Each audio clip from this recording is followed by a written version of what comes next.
Welcome back to With Hat and Cattle, where we bring you stories from people who are walking the walk and leaving you better off for listening. Today we have in the studio guest Ely Delaney, who is known as the People Whisperer. He also has built an email marketing system that helps you follow up with people that you're already connected with.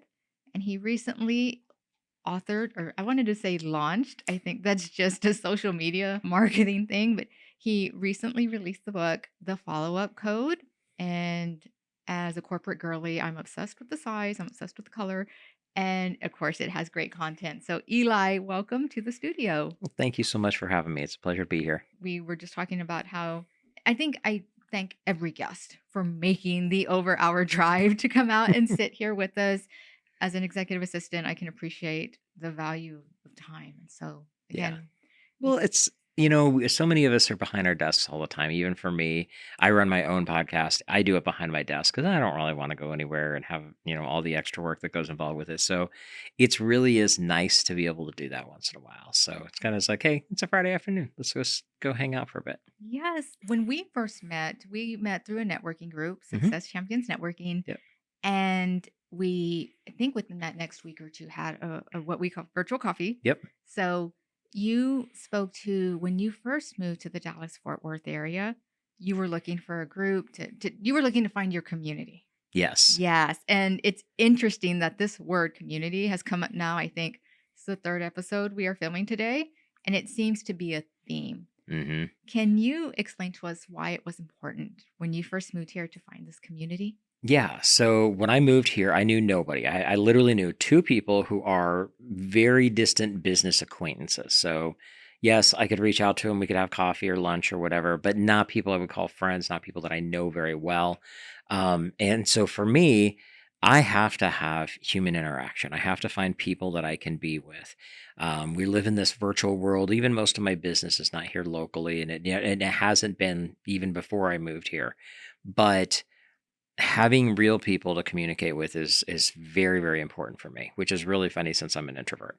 But that was a big one. And finding a business community, because I was kind of starting the business over when I moved. So I was like, okay, I need to figure out who to network with and who to talk to, find people who might actually want my stuff. And so that's where it came from. And the introduction actually came to Donnie, who is the founder of Success Champions, through a client of mine who actually is in Atlanta.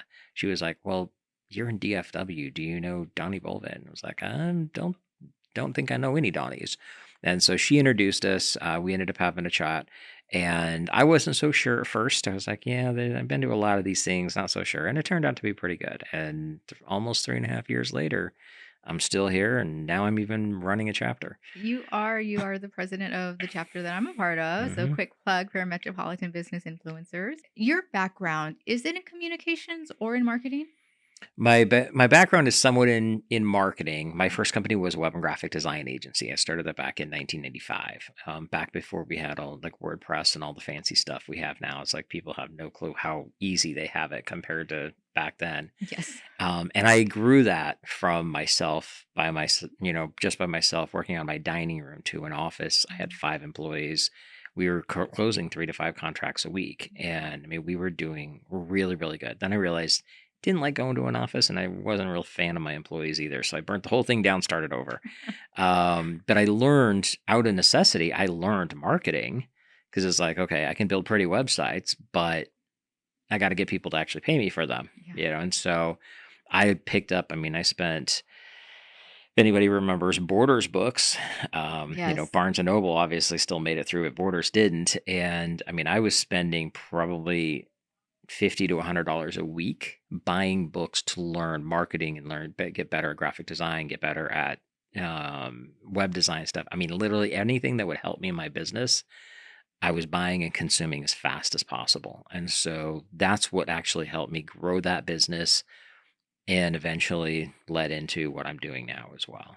I have been obsessed about Jim Rohn over the past month, Hmm. listening to anything I can get my ears on and It's a YouTube. classic. Yeah, And absolutely. he spoke to so many of us don't bat an eye at spending $100 on dinner. Hmm. And yet, when it comes to buying the $50 to $100 book Right. or course, whatever it is, it's like, oh.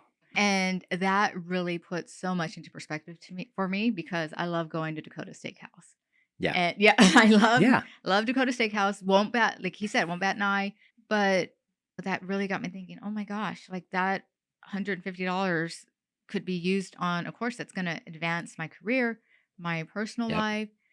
And so yeah, it really put things in perspective.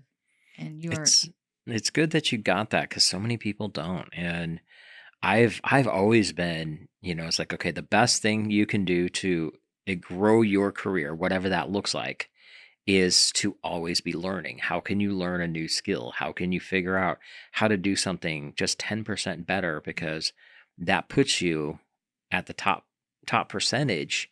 And literally, I mean, I don't even know what the stat is. I've heard it 100 times, but I don't remember the specifics of it. How many people have not actually read a book since high school? Like the rest of their lives, they're not even picking up a book.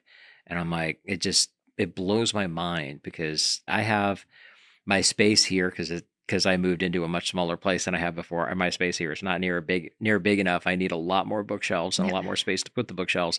I have like 10 boxes of books that I haven't pulled out of the boxes yet that I refuse to get rid of. And when Mhm. I moved, I got rid of like 30 bags worth of books. These are ones that I had used over my career of Yeah. learning, and eventually was like, okay, I need to downsize everything because I don't want to haul all this stuff across the country. Yes. And at that point, I was like, let's put them out in the world and let other people get use of them.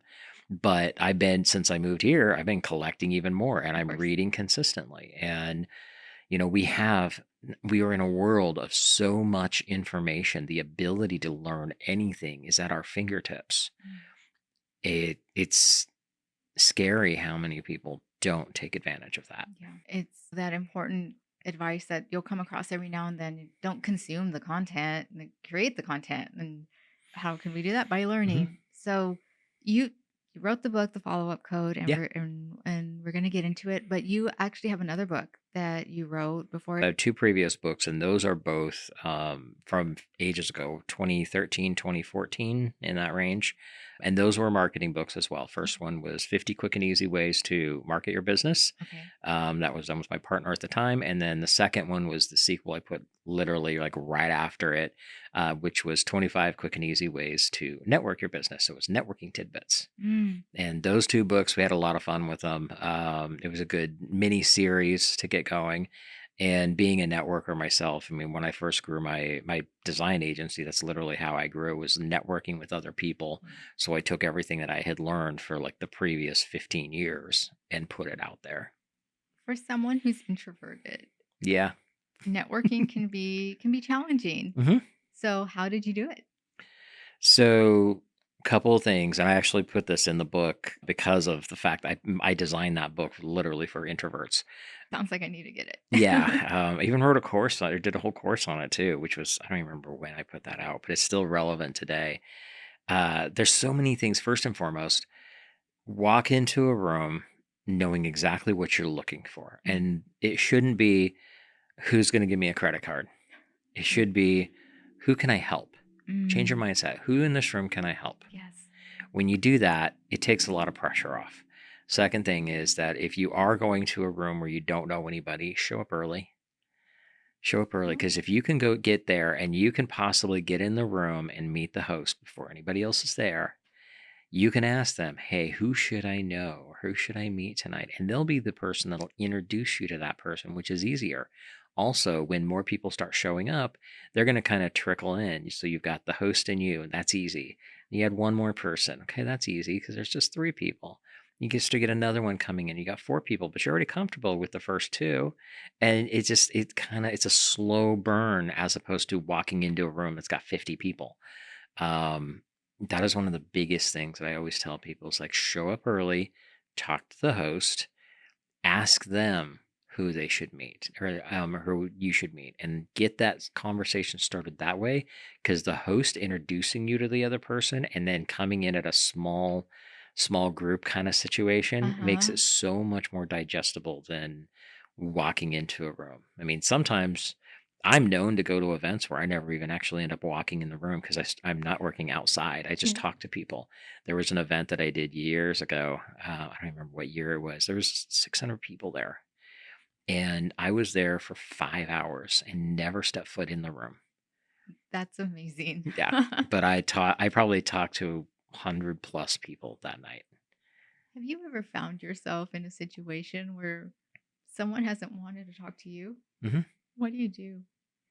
And it depends on what the purpose is, what their situation is. Like, Uh-huh. if they truly don't wanna talk to you, then I move on. Yeah. I'm not gonna worry about it. There are so many people in this world that we can meet. If somebody's gonna be a snob, I don't care. They can be a snob on their own time. I got 50 other people I can talk to. Um, it depends on the situation. Maybe they're not feeling it. Maybe they've got something else going on in their head. Mhm. Whatever. Um, figure out. Maybe you could get a chance to talk to them in a different situation. Maybe you can have that virtual coffee instead of meeting them in person. But Mm. never take anything personal, because one of two things has happened. Either they're busy and overwhelmed by all the other people, and it's not that they don't want to talk to you, it's that they're being distracted by other people. Or two, they might be a jerk and you really don't want to talk to them anyway. Yeah. And I've been there before. I've met those people that, they the joke of don't ever meet your heroes. Sometimes you Oh, have that happen. It does yes. happen. Yes. Don't stress about it. Again, Yeah. how many millions of people are there you can talk to? Go find somebody else. Somebody's going to be happy to talk to you. It's so refreshing to hear you say that can, sometimes validating, especially for someone who's a recovering people pleaser and you just want Hmm. everyone to like you. Right. Yeah, you go to a networking event and especially if it's the first person, because as an introvert, it's, I hype myself up a little bit, I'm Hmm. playing my music in the car and like I'm ready and I'm gonna go. And then the first person you talk to just doesn't want to engage for whatever reason. Yeah. It's hard not to take it personal. So again, Hmm. giving grace for that communication. And I mean, you don't know what kind of day they had. Right. It's 100% And correct. and you may not realize it. A lot of times people don't realize that that person might be an introvert too. So they What? they might actually be terrified to talk to you. They're just showing it differently. Mm. And I've had that happen before. And sometimes like people that they're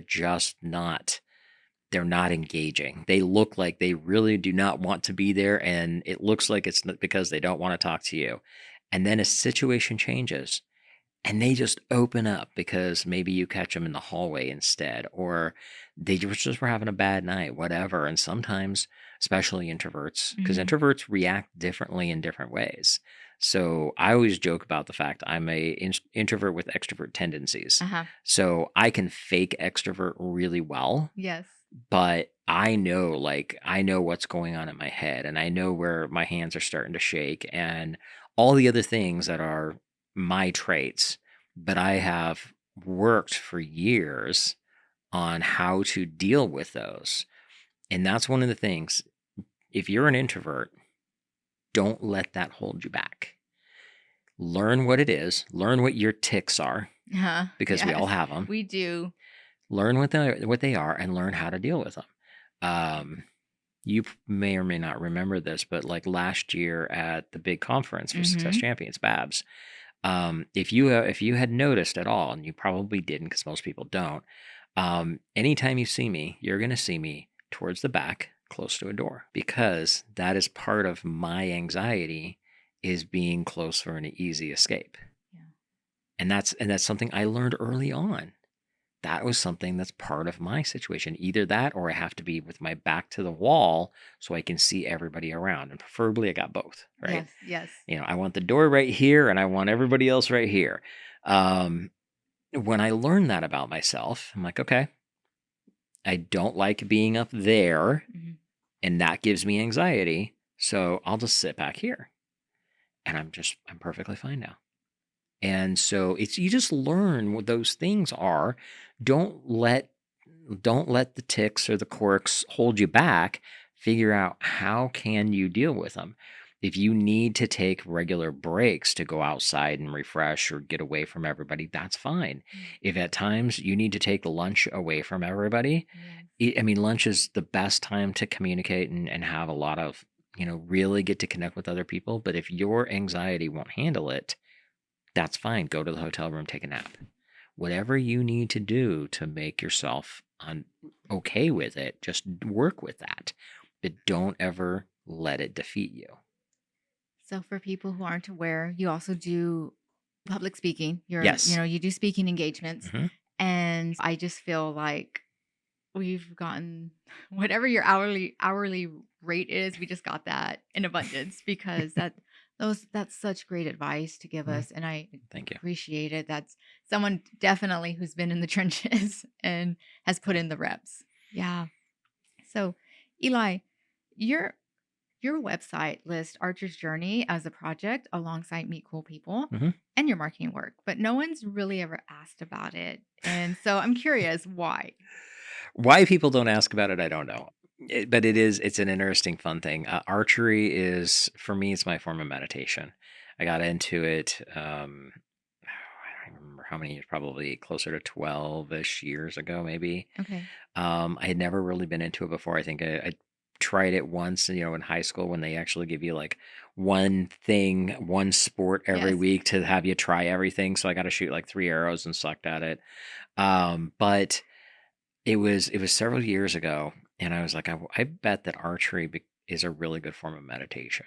Mm. And I did learn. I just went and Googled at the time, and found out it's actually very well known, especially in Japanese culture.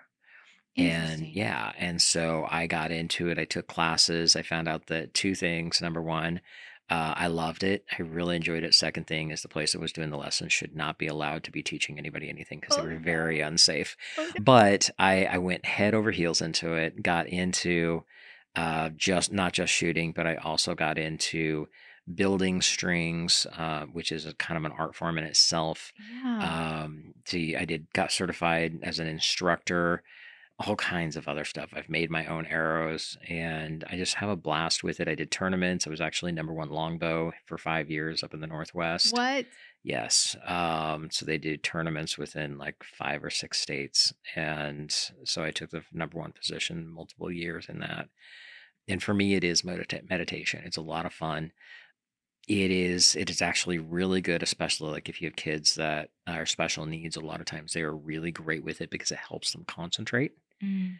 And for me, I learned so much about it. I learned a lot more about getting into your own mindset and relaxing and letting go. And so for me, that is the number one thing with it. Plus, if you can go someplace, especially outdoors, and just go for a walk and fling some arrows, it's a lot of fun. I feel like I'm hosting my own episode of Meet Cool People because that's so cool. And I've never had someone tie archery to being a form of meditation. Hmm. Coming Yeah. from a small town that has a big hunting base, Hmm. and Yeah.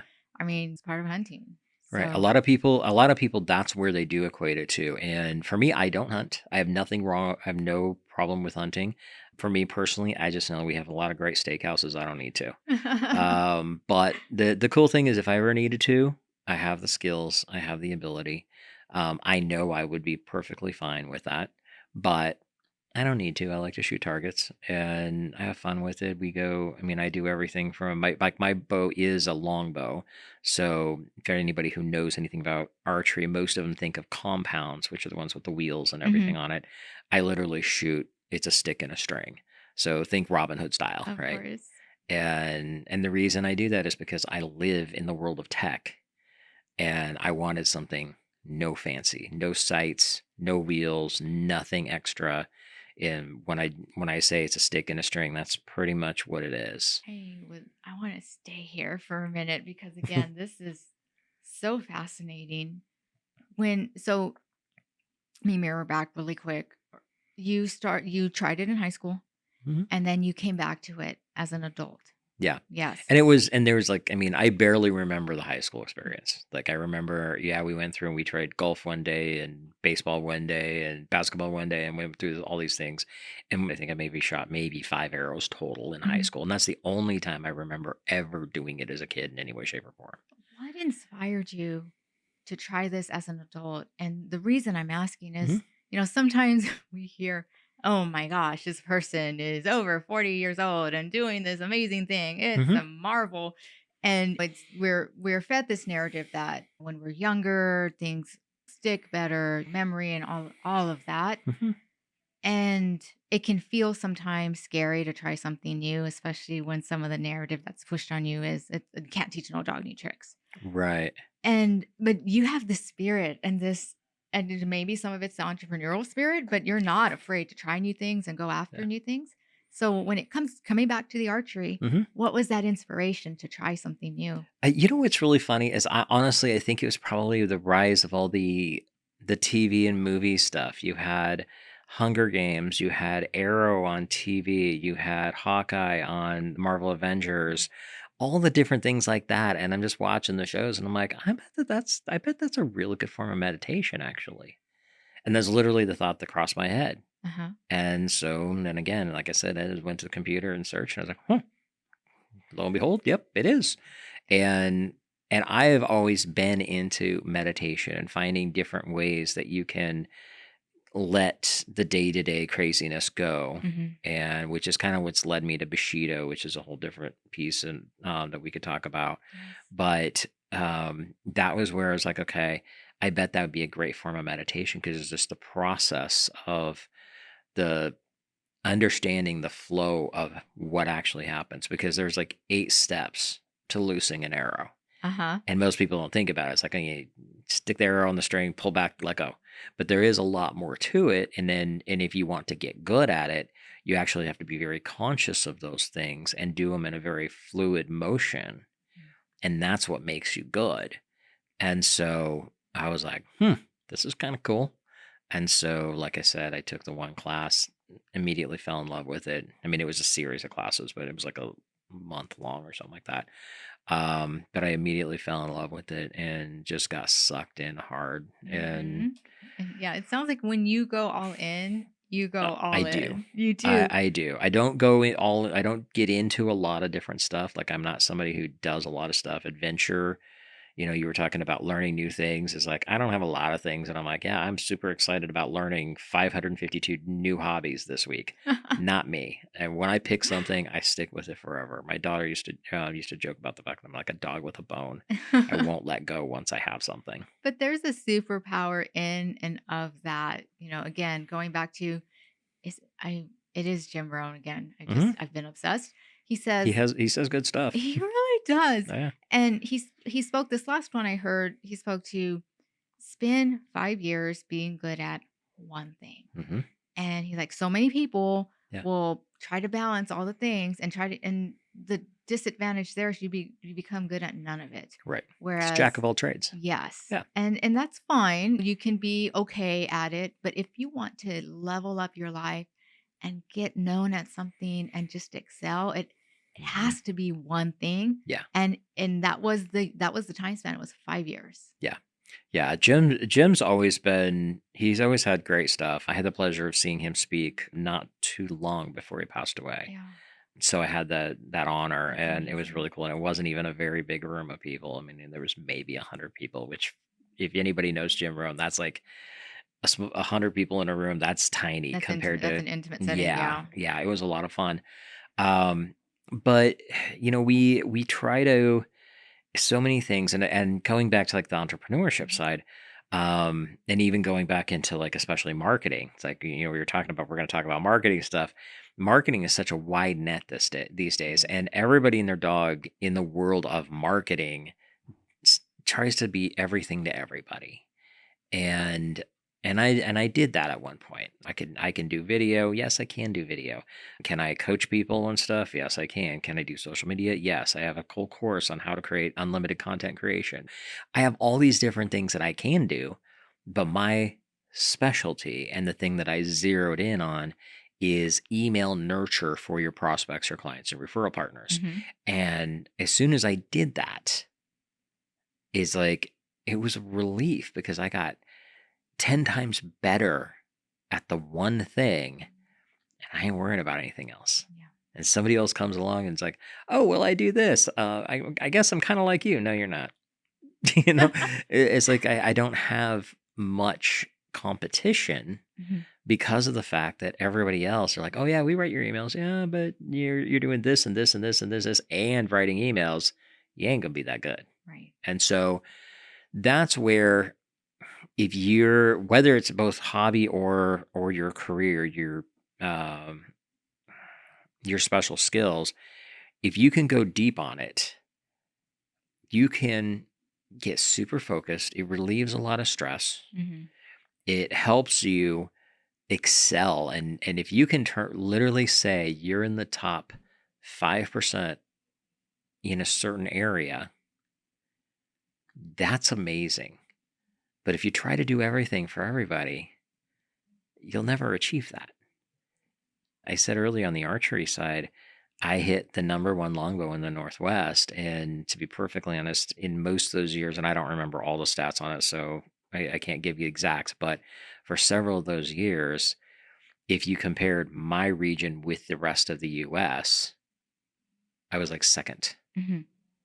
in the US, That's which is cool, right? that is And very cool. yeah, and I'm like, I'm not saying it to brag. I'm saying it because I got very ultra focused in one thing, yeah, and I can say that I had that.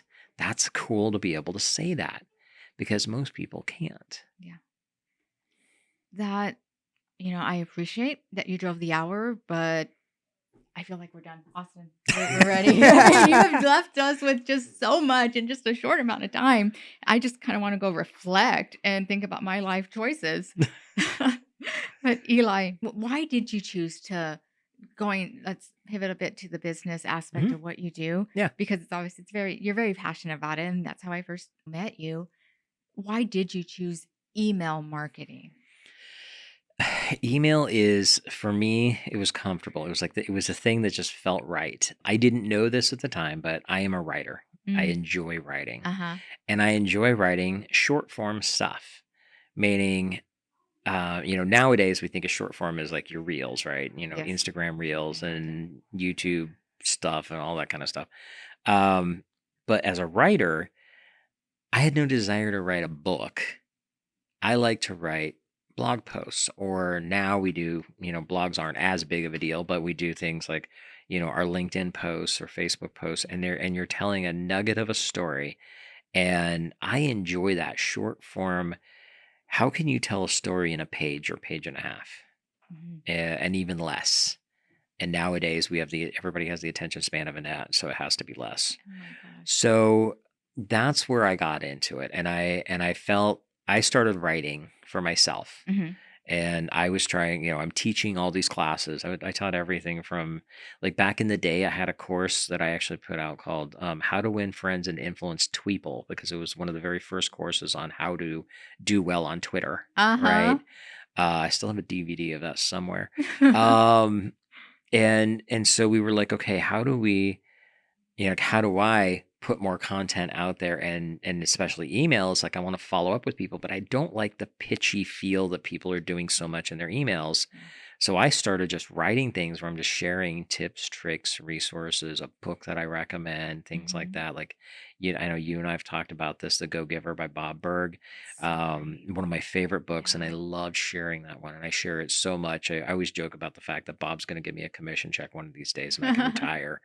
But I would take things like that and say, hey, here's a book I read. This is what I got out. This is what I got out of it. Hopefully it's useful for you too. Let me know what you think.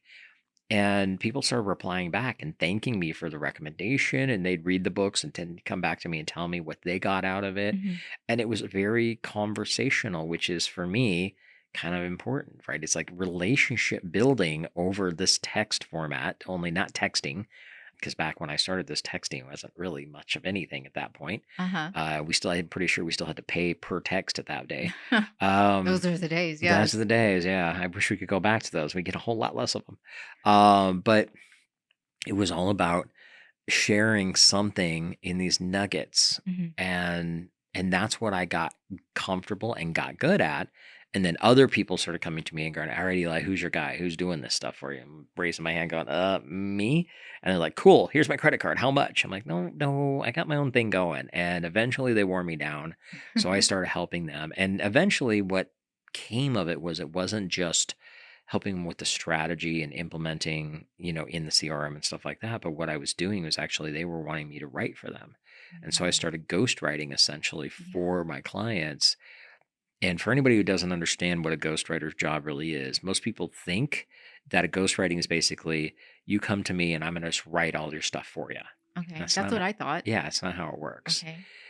I'm going to interview you. I'm going to pull your stories and I'm going to ask deeper questions and I'm going to get all that stuff that's already rattling around in your head. And then I'm massaging it into a congruent story where the difference is I ain't making anything up. Yes. I am taking your stories, your personality, your experiences, everything that makes you you, and all I'm doing is putting it into pretty words. I'm just rearranging the words, Mhm. really. And that's somewhat of a downplay because there is an art to it, but the for me, like that's one reason why I have so many people like are putting a lot of bad stuff out there and they can't understand why it doesn't work. It's because Mhm. you lost the heart. Yeah. And this is, and I don't want to go down the rabbit hole, but this is one of the problems with AI is that so many people they're just like, oh, AI can write all my emails for me. It's like, well, it can, doesn't mean that they don't suck. Yeah. It needs to be you, it needs to be your stories and your experience. And so, for me, that's what I'm doing is I'm pulling all of those nuances and looking for not just the words that you say, but how you say them, your tonality, your pacing, Yeah. all the different things that make you unique. And you can tell when somebody tells a story, you can see when they get excited. You can see when they get emotional. Yes. They'll slow down, their Yeah. voice will go down lower. And so I'm paying attention to all those details and then I translate that into how the words sit on a page. Yeah. Was this formal training or is this something you've just learned from, kind um, of in the a moment human relations? little bit of both. I learned copywriting early on. Okay. I was a study, as a learner. So Uh-huh. I read some great books on copywriting when I first started. I learned from people like Bob Bly, Copywriter's Handbook, phenomenal book.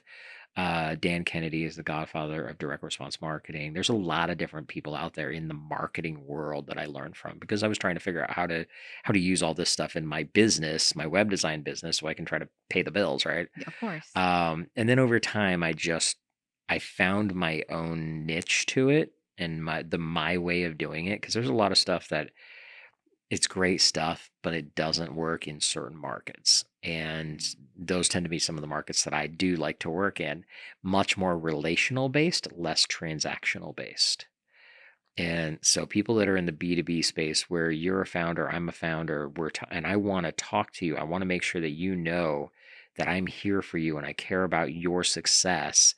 You're not just a number, not just a transaction to me. Mhm. And when you like for my clients, that's the type of relationship that they have as well. And so it's a very different conversation than, hey, by the way, we got to buy one, get one free sale. And Yes. so that's kind of where I went down very, very deep into that rabbit hole. And I found that that's what works for me. And Mhm. that's what works for the clients that I'm working with. We get amazing results. And it's all because we change how the communication is done. It's all about building heart, building relationship, building trust. I always say, we've always heard that business is done by people who you know, like, and trust. Yes. But I say it's more know, like, trust, and have loyalty with. And you can't create loyalty from somebody who just asks you for money. It's just not going to happen. No. And so that's kind of where my whole framework and methodology comes from. I don't know a lot of people that do it. Matter of fact, I have a lot of people that tell me it's like, hey, I know people who write emails, but I've never heard anybody who write it like you're talking about. Like, okay, cool. It's Yeah, very that's unique. your superpower. And I think for those of us who are on LinkedIn, we experience this all the time, the cold email, Hmm. right? Yeah. And I mean, it's you make the connection with someone like, oh, we have a couple mutual connections, Hmm. okay. Right. And then the first thing you receive is, hey, I want to sell you this. Set Yeah. up. Here's my. And then it's like, I want to sell you this. Here's my calendar link, schedule time. It's like, Hmm. one, you're sell. I don't know who you are. You're Right. selling me and I have to put in the work to make the appointment. Like, come on. Yeah. Does this really work for you? Yeah, and unfortunately, that's happened so much both on email and on LinkedIn. And I reach out to people. I mean, I'm doing prospecting just like everybody else, but Mhm. I come from a place of, hey, tell me more about your business. What types of clients are you working with? Who are your referral partners? Something that Mhm. we do a Yeah. lot in SCN. I'm coming from that. Once the relationship has been established, and I think there's a way I can help them, I will I'll say, hey, I got some ideas, or I noticed something I'd like to bring up, and I'd love to help you if you're interested. Mhm. But I'm building the relationship first, and a lot of times I'm looking at them, and I may not be able to help them, but I want to introduce them to somebody else. Yes. And that's where that goes along with just some of the basics of good communication should come from. Yes. That's the goal with everything we do, is build a relationship so people want to do business with us. And it's, I mean, it works on the personal level too. I mean, how many times have you had somebody where you really just don't want to go hang out with them? We've all been there, right? Yes. Well, there's a reason for that, because maybe they're always asking for something. Maybe they never pay when you go out to drinks. I mean, maybe they're just whiny all the time. I mean, we all have a billion different reasons. But if you can figure out how you can definitely not be that person, people will be attracted to that, and people will want to do business with you, or they want to hang out with you. And it's just communication skills. It's being self-aware Yes. and realizing again, it goes back to what are your quirks? Yes. What are the things that you say? Stop and think about the conversation you had last night with so and so. Mhm. What did you say? How did you say it? What did that look like? I mean, I've had times in my life, and one was not even that long ago, it was when I moved here, where I realized I had to stop and realize, look at myself and go, you know what? Life was a mess. I mean, I moved across the country to restart my entire life. And when I did that, I wasn't a very friendly person, and I was a whiner. And I realized, I was like, well, I don't know. I know why nobody else wants to hang out with me. I don't want to hang out with me.